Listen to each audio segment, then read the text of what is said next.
নতুন আরেকটি dress making video নিয়ে চলে আসলাম। আসসালামু আলাইকুম, কেমন আছেন সবাই? প্রথমেই বলে নেই, এই যে কাপড়টা দেখছেন এটা কিন্তু আমার পেজে এখনও ওঠানো হয় নাই। এই কাপড়টা আসলে আমার এত বেশি ভালো লেগে গেছিলো, যার কারণে আমি আমার নিজের জন্য কিছুটা নিয়েছিলাম। তো এটা হচ্ছে একটা আড়ং কটন, আর এখানে 5 গজ কাপড় আছে।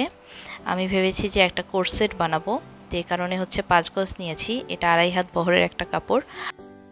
তবে আপনাদের কাছে যদি আজকের এই ড্রেসটা খুব বেশি ভালো লেগে যায়, তাহলে অবশ্যই আমি আমার পেজেও আনার চেষ্টা করব। যাই হোক, ড্রেসটাতে কীরকম ডিজাইন করব সেটা আমি অলরেডি ভেবে নিয়েছি। তো এখন হচ্ছে লেস মিলানোর পালা। 2টা লেস মিলিয়ে নিয়েছি, এবারে টেলারের কাছে দিয়ে আসব। তো প্রায় 3-4 দিনের মতো সময় লেগেছে, তারপরে টেলারের কাছ থেকে ড্রেসটা নিয়ে আসলাম। আর এই হচ্ছে গলার ডিজাইনটা, এটাকে খুব সম্ভবত কাতান গলা বলে। তো আমি হচ্ছে এরকম লেস দিয়ে দিতে বলেছিলাম, আর আমার কাছে তো মনে হচ্ছে বেশ সুন্দর লাগতেছে। লেসটা হচ্ছে ভিতরের ওই ফুলটার সাথে মিলিয়ে দিয়েছি।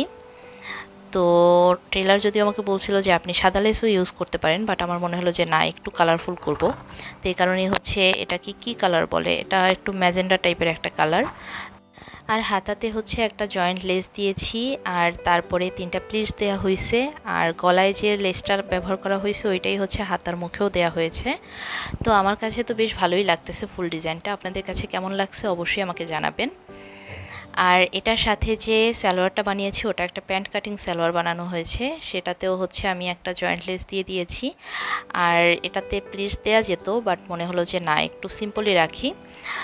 গজ কাপড় দিয়ে আরও সুন্দর সুন্দর অনেক ডিজাইনের ড্রেস আমি বানিয়েছি, কিছু পেজের জন্য, কিছু নিজের জন্য। সব এক এক করে শেয়ার করবো ইনশাল্লাহ আপনাদের সাথে। আজকের মতো এখানেই বিদায় নিচ্ছি, সবাই ভালো থাকবে।